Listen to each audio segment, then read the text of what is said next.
واحلل عقدة من لساني يفقهوا قولي. الحمد لله رب العالمين، والصلاة والسلام على رسوله النبي الكريم الأمين. أما بعد، فأعوذ بالله من الشيطان الرجيم. بسم الله الرحمن الرحيم.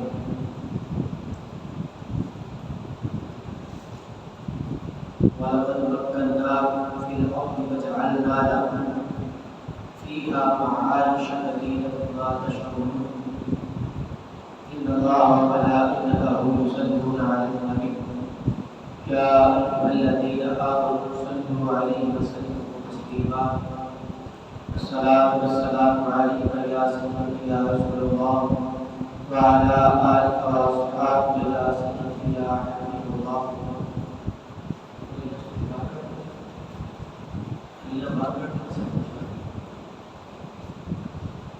الصلاة والسلام عليك يا سيدي يا رسول الله وعلى آلك وأصحابك يا سيدي يا محبوب رب العالمين.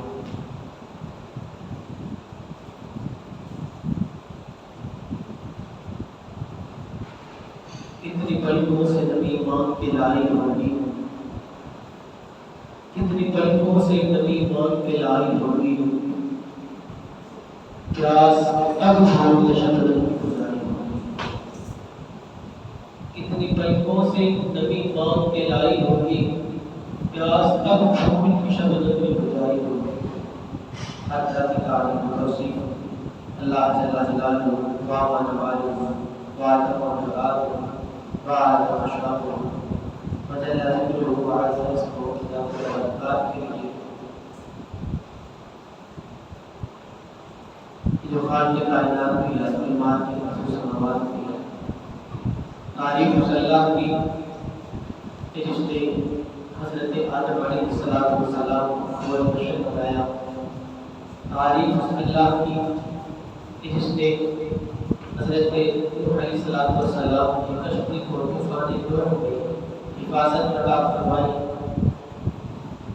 اور کیوں نہ اس کی تعریف کی جائے کہ جس نے آقا کریم علیہ السلام کو اپنی نبوت کے تاج سے سرفراز کروایا.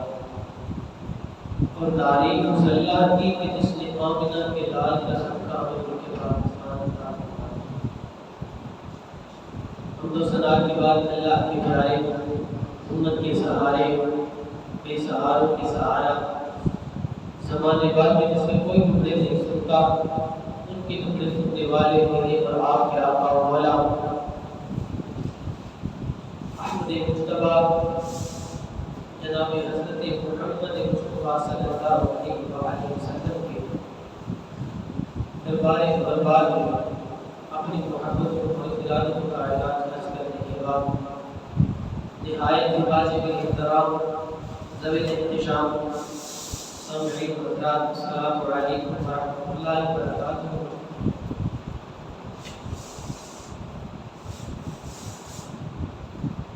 میں آپ کا کروڑوں بار شکر ادا کرتا ہوں کہ جس کی توفیق سے میں اور آپ اللہ کی رحمت سے حاصل ہیں.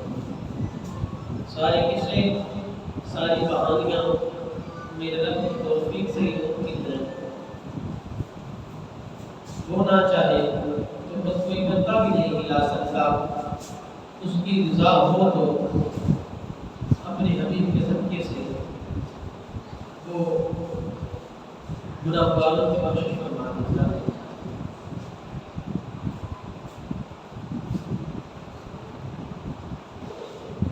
ہر شخص اس بات کے انتظار میں ہوتا ہے کہ اذان ہو جائے گی. اردو کی جو تقریر ہے خطبہ ہے وہ جب کام مسجد ہونے لگے گا تو پھر مسجد میں جائیں گے. صوفیہ کی تعلیمات کے مطابق جب بندہ مسجد میں آ جائے تو پھر اس کا مسجد سے جانے کو دل نہ کرے تو سمجھ لو کہ اس بندے پہ رب راضی ہو.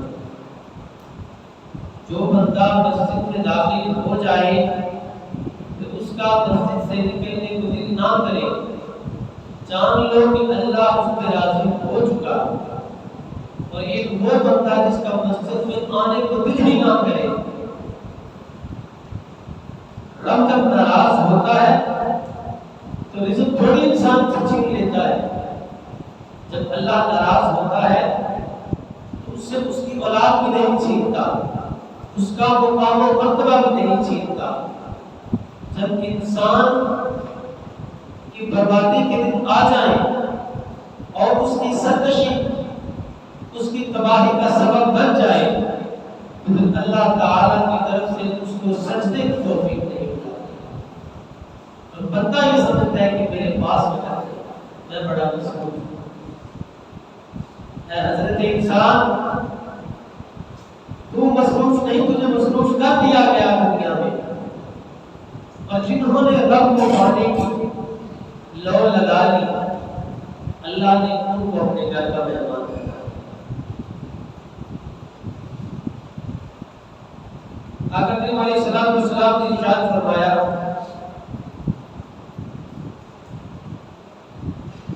حضرت ابو ہریرہ رضی اللہ تعالی عنہ اس روایت کے راوی ہیں, قال ان رسول اللہ صلی اللہ علیہ وسلم قال اعمار امتی ما بین 60 الى 70, کہ میری امت کی عمر اوسطاً 60 سے 70 سال کی ہوگی. میری امت کی عمر زندگیاں 60 سے 70 سال کے درمیان ہوگی.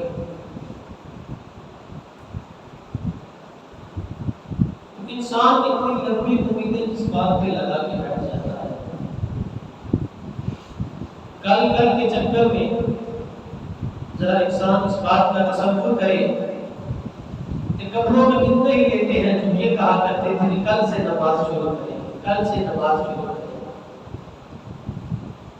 لیکن وہ کل جو نہ آئی ان کی نماز جنازہ کا وقت آ گیا.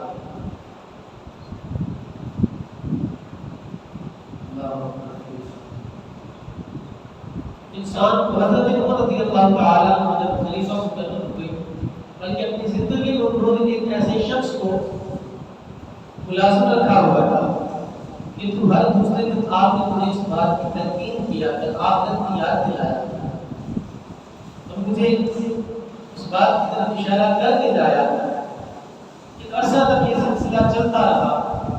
ایک وقت آیا وہ شخص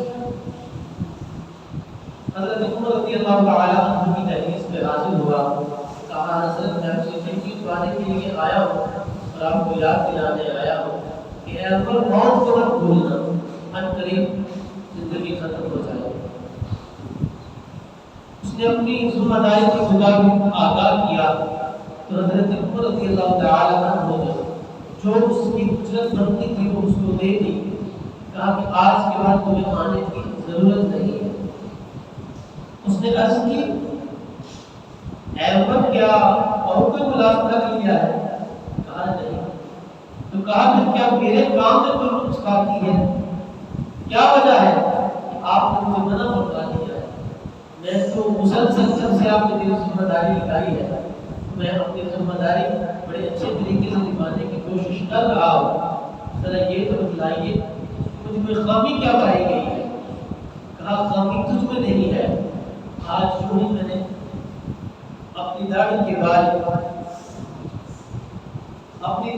بالوں میں چند بال سفید دیکھے تو اب مجھے پتا چل گیا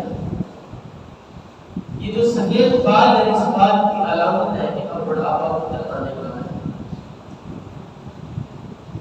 وہ چند بال تھے, ان کا داڑھی میں آنا تھا, فکر تو پہلے بھی تھی لیکن یقین پکا تھا اور بھی پکا ہو گیا کہ میرے رب نے سچ فرمایا ہے. میرے اللہ نے فرمایا ہم تجھے بچپن سے جوانی سے وہ ادگڑ والی عمر پھر وہاں سے بڑھاپے کی طرف لوٹاتے ہیں, پھر بچپنے کی طرف لوٹاتے ہیں. وہ جب بابا جی گھر میں باتیں کرتے ہیں نا تو چھوٹا بیٹا کہتا ہے بھائی تم بچیاں نکال کر اس بات کو ہم تسلیم کرتے ہیں نا. جب بابا جی کوئی مشورہ دینے لگتے ہیں تو بیٹا کہتا ہے ابا تسی کے بچیاں نکال کرتے ہو ان کو لگتے. اب بابا جی کی بات کو بچوں والی بات کہا جاتا ہے. تو رب نے فرمایا بچپنے کی طرف لوٹا دو. پھر انسان کے بالوں میں بڑھاپے کے اندر سفیدی گزر آتی ہے. محبوب علیہ السلام نے ارشاد فرمایا بدترین ہے وہ بوڑھا شخص جو بڑھاپے کے باوجود گناہوں سے باز نہیں آتا۔ 40 سال تک یا 60 سال تک غالباً تو وہ بیش جو ہے اسے قبول کیا جائے گا۔ اتنی عمر تک جوانی کا نشہ تھا، گناہ سے زد ہو گیا۔ فرمایا میری امت کے وہ بوڑھے شخص جو بڑھاپے کے باوجود گناہوں سے باز نہیں آتے، اللہ تعالیٰ کو گناہ پسند فرماتا۔ محرم الحرام شروع ہو چکا ہے۔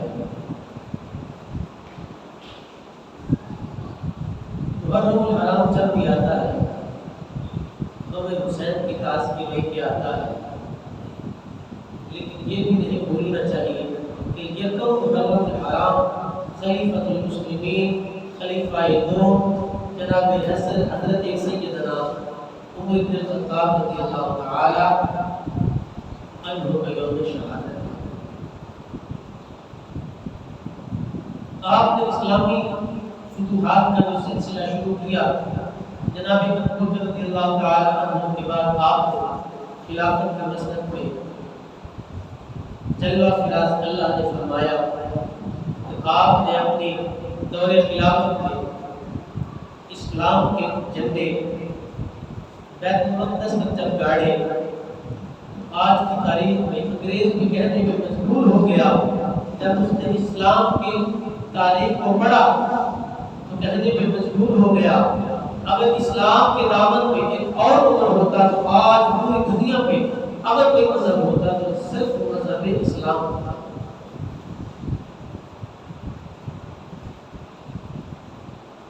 تو جہاں جہاں بھی اللہ نے آپ کو موقع عطا فرمایا، آپ نے اسلام کی سربلندی کے لیے وہاں پہ کتاب مصطفیٰ کے انعقاد کے لیے اپنا کردار ادا کیا۔ پھر بات چلتی چلتی 14 صدیوں بعد بر صغیر کی جب باری آئی تو پھر جانشین صلاح الدین ایوبی اور محمد بن قاسم کی سرزمین پہ تشریف لائے۔ سندھ کا واقعہ آپ کو بڑا یاد ہوگا کہ جب سندھ کی ایک بیٹی نے کہا اے مسلمان کی بیٹی اب تو آ جاؤ، مسلمان بیٹیوں کی عزتیں لٹتی جا رہی ہیں، کوئی ہمارا نقصان حال نہیں، کوئی حکمران اٹھے اس امت کی ذمہ داری لے، امت کا شرازہ بکھر رہا ہے۔ پھر کہاں سے وہ فرات کے کنارے سے چلا اور سندھ کی دہلیز تک پہنچا۔ اس کے علاوہ سرزمین پہ ہم عرض مقدس پہ سرزمین پاکستان پہ زندگی گزار رہے ہیں، یہ میرے رب کی چھوٹی نعمت تھی۔ بر صغیر کی سرزمین ایسی سرزمین ہے کہ جہاں پہ ہندو بتوں کی پوجا کرنے والے اور ہم ایک خدا کو ماننے والے یہ صدیوں سے بر صغیر کے اندر ایک جگہ پہ مدت گزارتے آ رہے تھے۔ آخر حق اور باطل کا نتارا ہونا تھا، وقت آنا تھا کہ حق کو جدا کر دیا جائے، باطل کو جدا کر دیا جائے۔ تو میرے رب نے جو قرآن میں ارشاد فرمایا وَلَمْ لَبَنًا خَالِصًا صَائِغًا لِلشَّارِبِينَ، اللہ تعالیٰ نے دودھ دینے والے جانور کی مثال پیدا کی ہے کہ اس نے پاک اور پلید کے درمیان میں سے تمہیں خالص دودھ عطا کیا۔ ایک طرف گوبر ہے، دوسری طرف خون ہے، خون بھی ناپاک ہے، گوبر بھی ناپاک ہے، ان دونوں کے درمیان میں سے وَلَمْ لَبَنًا خالصا اللہ تعالیٰ نے خالص دودھ عطا فرمایا۔ اور دودھ کو دودھ اللہ کا دودھ نہیں ہے، وہ اللہ کی نعمت کے لحاظ سے۔ تو جب اللہ نے اپنا دودھ عطا کرنا تھا دو پلیتوں کے درمیان میں سے ایک پاک کو نکالنا تھا، شہید اور قومی نظریہ ملک پاکستان کو بنانے کے اندر کار کرنا کہ پاکستان کیوں بنا، اور پھر اس سے آگے دوسرا موضوع وہ انشاءاللہ اگلے جمعہ مبارک میں بیان کریں گے۔ آج ہم اس بات کی طرف توجہ کریں گے کہ پاکستان کیوں بنا. اگلے جمعے عرض کریں گے کہ پاکستان بنا کیسے. آج ہم اس بات کو سوچیں گے کہ پاکستان کیوں بنا. اگلے جمعے انشاءاللہ پاکستان کیسے بنا. تو پاکستان کیوں بنا؟ قرآن کی یہ آیت اپنے ذہن میں بٹھا لیجئے. وَلَمْ لَبَنًا خَالِصًا صَائِغًا لِلشَّارِبِينَ، کہ اس نے دو پلیتوں کے درمیان میں سے اس پاک کو نکالا. ابر صغیر کے اندر جہاں پہ ہم انگریز کی زیر سایہ زندگی گزار رہے تھے، ہندوؤں کے ساتھ ہمارے یارانے تھے، وقت گزرتا گیا، پھر ضرورت محسوس کی گئی جب اسلام نے کھڑا ہو کے پھر آنے کو ہے. اس سے پہلے کہ پھر کوئی کربلا سجائی جائے، مسلمانوں کو جدا ہو کر علیحدہ وطن کا حصول اور اس کا حاصل کرنا ضروری ہو چکا ہے. پھر دو پلیتوں میں سے ایک پلیت وہاں مغرب سے چلا جس نے آ کے ہمارے اوپر حکمرانی کی، وہ پلیت انگریز ہے. اور ایک پلیت کے ساتھ ہم پہلے سے زندگی گزار رہے تھے، وہ پلیت ہندو ہے. ان دونوں کے درمیان میں سے مسلمان کو، بندہ مومن کو، حضور کے امتی کو اللہ تعالیٰ کے قرآن کے اسلوب کے مطابق جدا ہونا تھا. ادھر انگریز ہے، ادھر ہندو ہے، دونوں پلیت ہیں. وَلَمْ لَبَنًا خَالِصًا صَائِغًا لِلشَّارِبِينَ، رب نے فرمایا دو پلیتوں کے درمیان میں سے جو ایک پاک اور خالص دودھ نکال کے ہم نے تمہارے سامنے رکھ دیا. پھر ان دو پلیتوں انگریز اور ہندو کے درمیان میں سے حضور کے امتی کو پاک، اس پاک امتی کو نکال کے جدا کر کے پاکستان عطا کر دیا. 65 کی جنگ کے بارے میں آپ جانتے ہیں کہ ناکو چلے چپوائے تھے افواج پاکستان میں. آج کسی کا فخر سے بلند ہو جاتا ہے جب 65 کی جنگ کا تذکرہ کیا جائے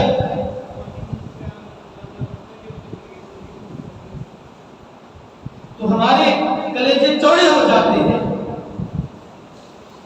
اس وقت غالباً ایک کتاب شائع ہوئی تھی یا ایک رسالہ چھپا تھا جس کے اندر آقا کریم علیہ السلام کے مزار انوار میں حاضری دینے والے ایک متولی جسے کہتے ہیں، وہاں پہ خالد جو تھا اس کا یہ بیان چھپا تھا کہ جب 65 کی رات آئی، 65 کی جب وہ 6 ستمبر کی غالباً رات آئی تو صبح کے وقت تو خطاب نے اپنا بیان لکھوایا کہ صبح کے وقت میں روزہ رسول پہ حاضر ہوں.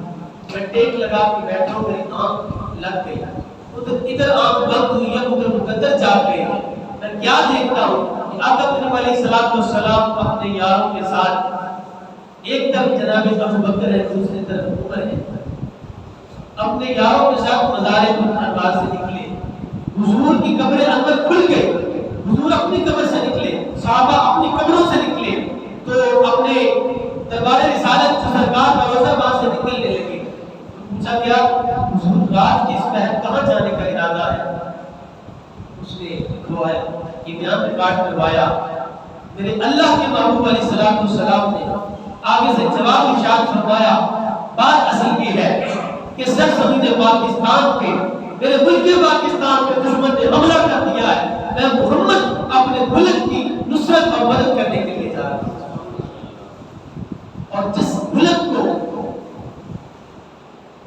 جس ریاست کو، جس اسٹیٹ کو مدینے کے تاجدار کی نصرت حاصل ہو، مدینے کے تاجدار کی طرف سے نکاح نبوت کا فیض حاصل ہو، لاکھوں تو کیا کروڑوں ہندو بھی آ جائیں اس ریاست کا کچھ بھی نہیں بگاڑ سکتے. ان کو پتا نہیں یہاں پہ صلاح الدین ایوبی کی جان نثار کرتے ہیں. یہ اور بات ہے کہ آج اس امت کے نوجوان سوشل میڈیا کے جو ہے ان کو بخار چڑھ گیا، لیکن یاد رکھیے غازی الدین شہید بھی اسی امت سے اور حضور کا دیوانہ ہے. احمد چیمہ شہید میرے حضور کا غلام ہے. غازی تنویر آقا کریم علیہ السلام کا دیوانہ اور مستانہ ہے. اور پھر بات کی جائے ممتاز حسین قادری کی تو وہ بھی اہل سنت کا چیالہ ہے. تو اس ملک پاکستان کو تعصب قیامت کے سر سے مقدس ہوئے انشاءاللہ العزیز کوئی آنچ نہیں آ سکتے، مشکل حالات آیا کرتے ہیں. ہمیں اس بات کا بھی عہد کرنا ہے کہ ایک لمحہ اپنے ملک کے ساتھ وفاداری کرنی ہے. اس کی مختلف صورتیں ہیں. اگر بندہ نبھانا چاہے تو چھوٹی سی بات کو سوچ لے، اگر نہیں نبھانا چاہے تو پھر وہ اپنے باپ کے احسان کو بھول جاتا ہے. اگر اولاد بگڑ جائے تو باپ کے احسان کو بھول جاتی ہے. تو بندہ مومن، حضور کا امتی، اگر اپنے فرض کو سوچے تو اس ریاست کے اور اس ملک پاکستان کے فرض کے اوپر جو ادا کرتا ہے.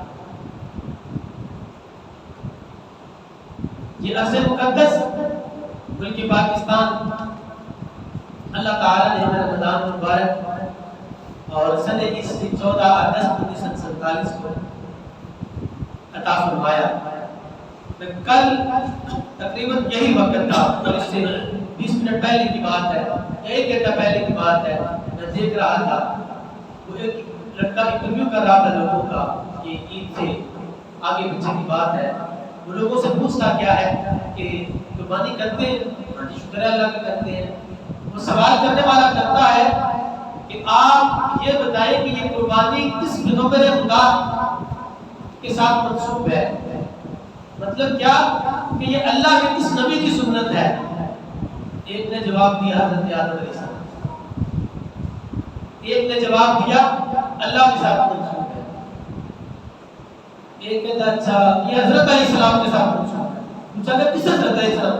نے کہا اللہ کے نبی. کیا نام ہے ان کا؟ ان کا نام ہے حضرت علیہ السلام. یہ اس قوم کا حال ہے. اور تقریباً 10 سے 8-10 لوگوں سے اس نے یہ سوال کیا تو کسی ایک کو بھی اس کا جواب کا پتہ نہیں کہ قربانی کس پیغمبر خدا علیہ السلام کے ساتھ، کس اللہ کے پیغمبر کے ساتھ منسوب ہے. یعنی یہ اللہ کے کس پیغمبر کی سنت ہے. آج امت کے لوگوں کو یہ نہیں پتا. میں اس بات کا گواہ ہوں، میں نے خود اپنی آنکھوں سے وہ ساری ریکارڈنگ دیکھی ہے کہ یہ اللہ کے ساتھ منسوب ہے. یہ کہتا ہے محمد صلی اللہ علیہ وسلم کے ساتھ منسوب ہے، ایک کہتا ہے حضرت آدم علیہ السلام کی منسوب ہے، اور ایک زیادہ علم والا تھا وہ کہتا ہے حضرت علیہ السلام کے ساتھ منسوب ہے. پھر پوچھا کون حضرت علیہ السلام؟ کہا اللہ کے پیغمبر ہے. پھر میں نے عرض کیا کہ اگر بندہ سمجھے اپنے کردار کو، اپنے فرض کو، تو اس کو ہر بات کا احساس ہونا چاہیے. لیکن اگر بندہ سرکشی کے اوپر آئے تو اپنے باپ کے احسان کو بھول جاتا ہے. لیکن اللہ تعالیٰ نے ہمیں یہ عرض مقدس عطا کر کے اپنے حبیب کے صدقے سے وہ نعمت عطا فرمائی کہ پوری دنیا کے اوپر مکہ اور مدینہ حرمین شریفین کے بعد اگر کوئی جگہ اسلام کا قلعہ ہے تو وہ ملک پاکستان ہے. اور انشاءاللہ العزیز یہاں سے وہ غازی اور وہ شہید اٹھیں گے جو پھر بیت المقدس کو آزاد کروائیں گے. آج جو اقتدار کی مسند پہ بیٹھے ہوئے ہیں انٹرنیشنل لیول پہ، جو مسلمان نریندر مودی کو تو ہاتھ پہناتے ہیں سونے کا، اور ان کو یہ فکر نہیں کہ کشمیر کی بیٹیاں رسوا ہو رہی ہیں، وہ کیا پاکستان کے لیے کیا کریں گے، کیا اسلام کے لیے.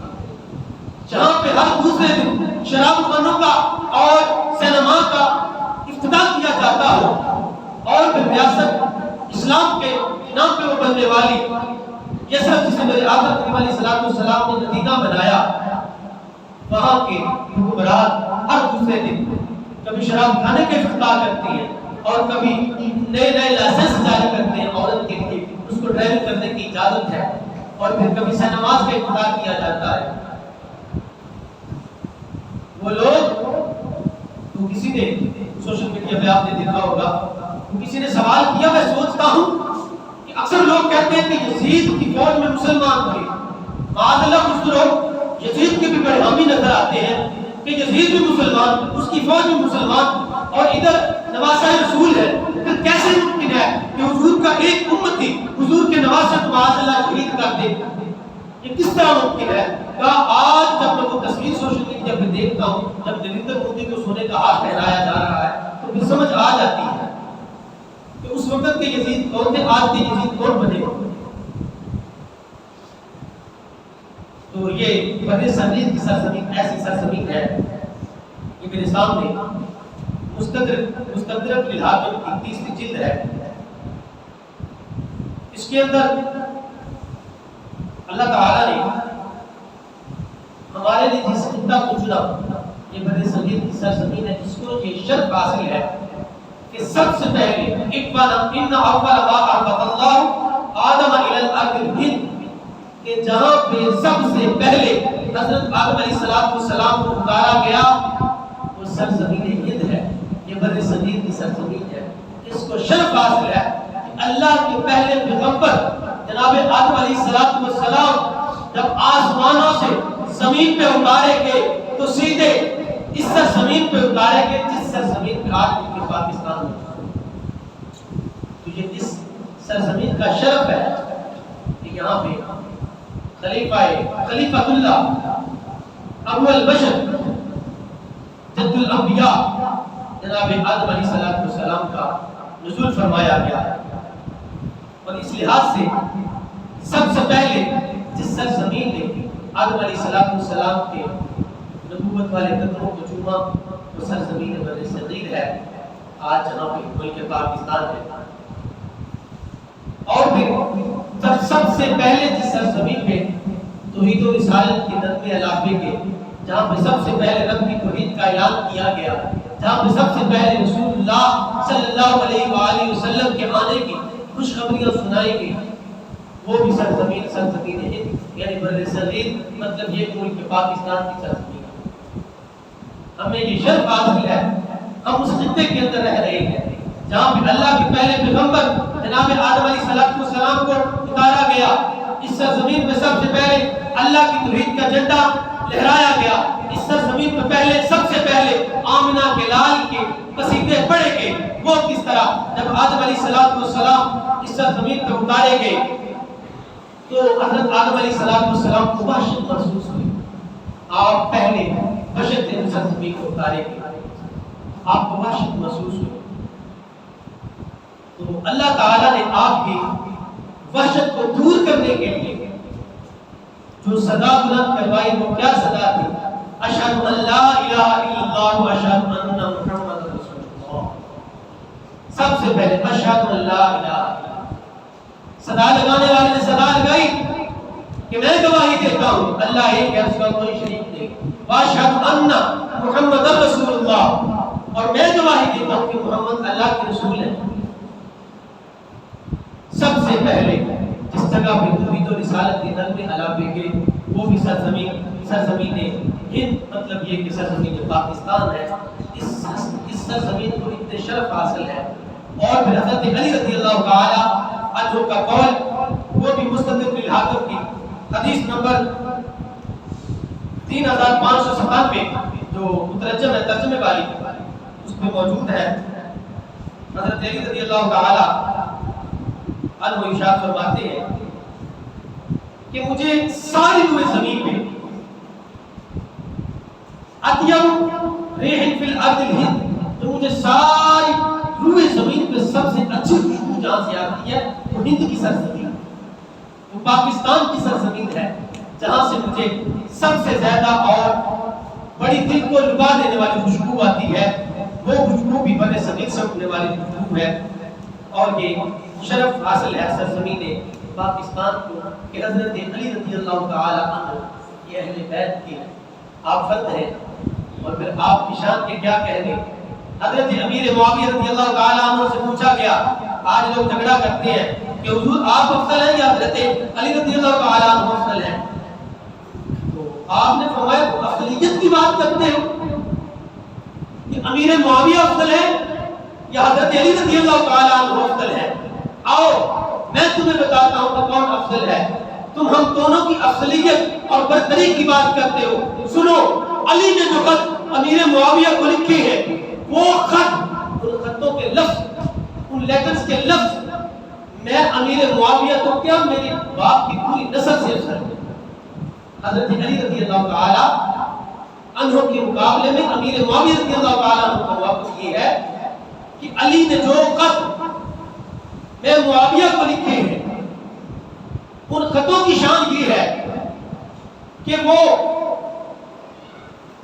حضرت سفیان کے سارے خاندان سے زیادہ افضل ہے۔ علی کی شان کا عالم کیا ہوگا؟ آپ کیا فرماتے ہیں؟ آپ فرماتے ہیں کہ برِ صغیر کی سرزمین ایسی سرزمین ہے کہ جہاں سے سب سے زیادہ دل کو لبا لینے والی خوشبو مجھے آتی ہے، وہ خوشبو اتنی پیاری ہے کہ پوری روئے زمین پہ ایسی کوئی سنت نہیں بنی، ایسی کوئی خوشبو نہیں بنی، مجھ کو عنبر سے بھی زیادہ، مجھے جو زیادہ عزیز ہے، جو زیادہ خوشبو اچھی لگتی ہے، وہ برِ صغیر کی سرزمین سے اٹھنے والی خوشبو۔ اور اللہ تعالیٰ نے اس سرزمین کو یہ شرف عطا فرمایا کہ آپ جیسے اہل بیت کے فرد کو بھی اگر سب سے اچھی خوشبو اگر پسند آئی ہے تو وہ پاکستان کی سرزمین سے اٹھنے والی خوشبو پسند ہے۔ بعض آج دوڑ لگی ہوئی ہے، ابا جی تو خوش نکلا غبار کا، ہمارے بزرگوں کا قول ہے، بڑا پنجابی کو مثال ہے، کہ ایتھے بھوکے او لو بھی بھوکے، اور جنہوں نے کمانا ہے یہیں پہ کما کے سب کچھ بنا لینا ہے۔ یاد رکھیے جیسی زندگی آپ یہاں پہ، خصوصاً میں تو بات کیا کرتا ہوں ملک پاکستان میں سے پنجاب اور پنجاب میں سے شہر سیالکوٹ، اللہ تعالیٰ نے کتنی کرم نوازیوں سے ہمیں نوازا ہے۔ وہ ایک دن اسماعیل صاحب بیان کر رہے تھے کہ میں کمالیے گیا تو میں نے جب گاڑی کا دروازہ کھولا کمالیے اڈے پہ جا کے تو یقین کیجئے کہ جیسے جسم کو جھلسا دینے والی گرمی پڑ رہی، میں فوراً گاڑی کو واپس آ گیا، اتنی شدت کی گرمی، یہاں پہ 2 دن گرمی پڑتی ہے، تیسرے دن آمنہ کے لال کی قدموں کا صدقہ بارش ہوتا ہے۔ ایسی ہمیں اللہ تعالیٰ نے سرزمین عطا فرمائی ہے۔ تو حضرت علی رضی اللہ تعالیٰ عنہ ارشاد فرماتے ہیں کہ مجھے سب سے زیادہ جو خوشبو پسند ہے وہ سرزمین ہند ہے، میرے عرب کو آئی ٹھنڈی ہوا جہاں سے، میرا وہی وطن ہے، میرا وہی وطن ہے، میرا وطن ملک پاکستان ہے۔ یا نبی علیہ الصلوۃ والسلام کے قدموں کا صدقہ ہمیں اللہ تعالیٰ نے رمضان المبارک میں عطا فرمایا۔ اور پاکستان کا جو